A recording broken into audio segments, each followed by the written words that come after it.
3, 2, 1.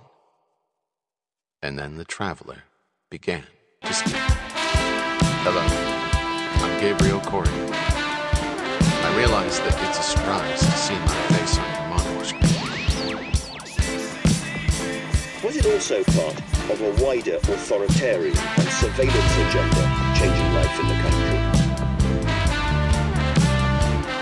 Some of you might be frantically pushing the delete key, wondering if you should unplug your computer.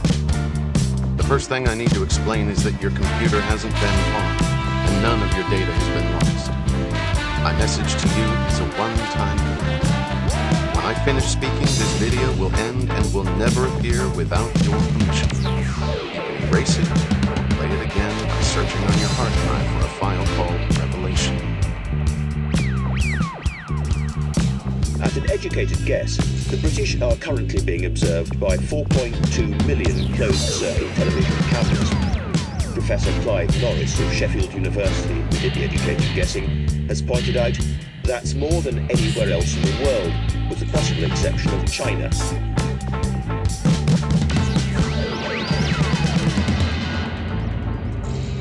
It's one for every 14 citizens. Londoners are said to be picked up on CCTV cameras on average 300 times a day. If being watched makes us good and safe, the British are now the goodest and safest people in the history of the world.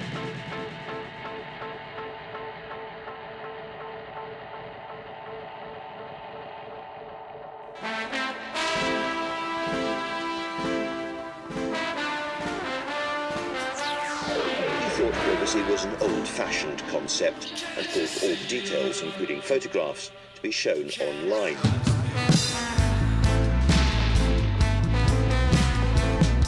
Ideology is dying in our age. Political slogans have become code words for different cultural and economic groups. In most countries, left-wing and right-wing governments share the same goal: to strengthen the technology that watches our lives. This all-pervasive system of electronic surveillance is called the vast machine.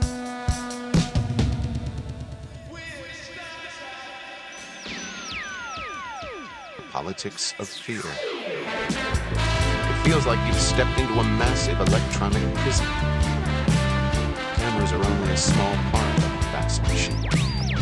Every major government in the world is reading your email messages and listening to your phone calls with scanning programs that react to certain words and phrases.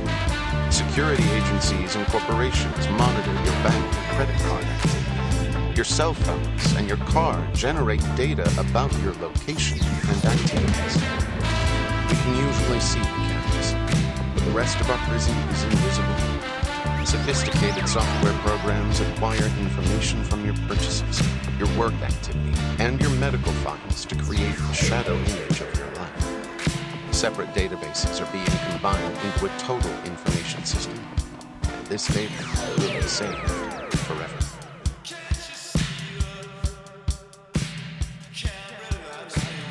In 2003, the law was changed to allow the police to take and store the DNA of anyone arrested for any imprisonable offence, whether or not they were later convicted.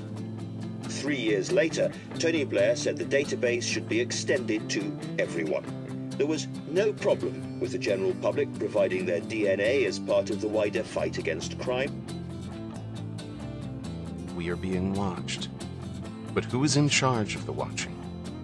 Although some of us freely offer up our private lives to the vast machine, we have no knowledge of how the information is being used and who is using it. Criminals can duplicate our identities. Corporations can manipulate our spending behavior. Governments can manufacture opinions and crush dissent. We are seen, but they are faceless.